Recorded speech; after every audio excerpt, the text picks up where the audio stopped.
हमारा अगला शब्द है एसिटिक। तो एसेटिक के ना दो बड़े ही इंटरेस्टिंग मतलब हैं। पहला वाला तो बिल्कुल सिंपल है, सिरके जैसा, मतलब कोई चीज़ जिसका टेस्ट एकदम खट्टा या शार्प हो। लेकिन इसका जो दूसरा मतलब है वो लोगों और उनकी बातों से जुड़ा है।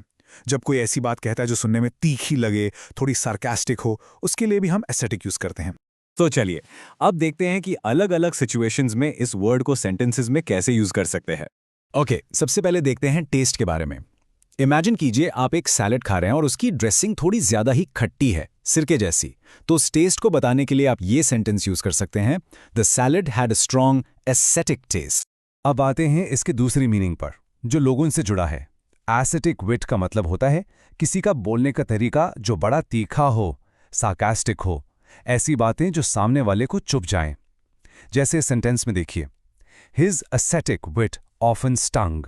और हाँ, ये वर्ड साइंस में भी खूब यूज होता है, खासकर केमिस्ट्री में।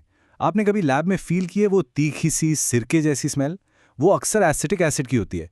तो उसके लिए ये सेंटेंस बिल्कुल परफेक्ट है, the lab smelled of acetic acid. अच्छा, तो ये मत सोचिए कि ये वर्ड सिर्फ किताबों में मिलता है। बिल्कुल नहीं, ये आपको न्यूज़ में, आर्टिकल्स में, रियल वर्ल्ड में भी देखने को मिलेगा। चलिए इसका एक एग्जाम्पल देखते हैं।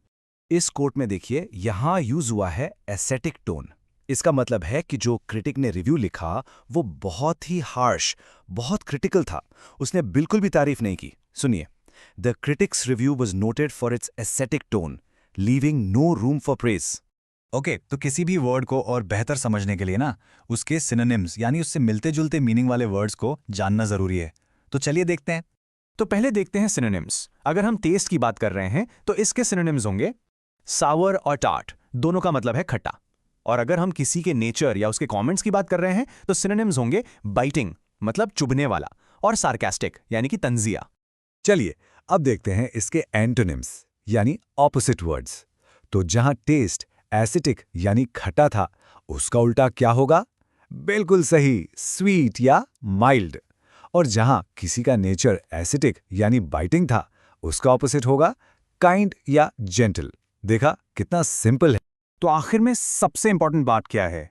ये कि एस्थेटिक वर्ड दोनों चीजों के लिए यूज हो सकता है, एक फ्लेवर के लिए भी और एक पर्सनैलिटी के लिए भी।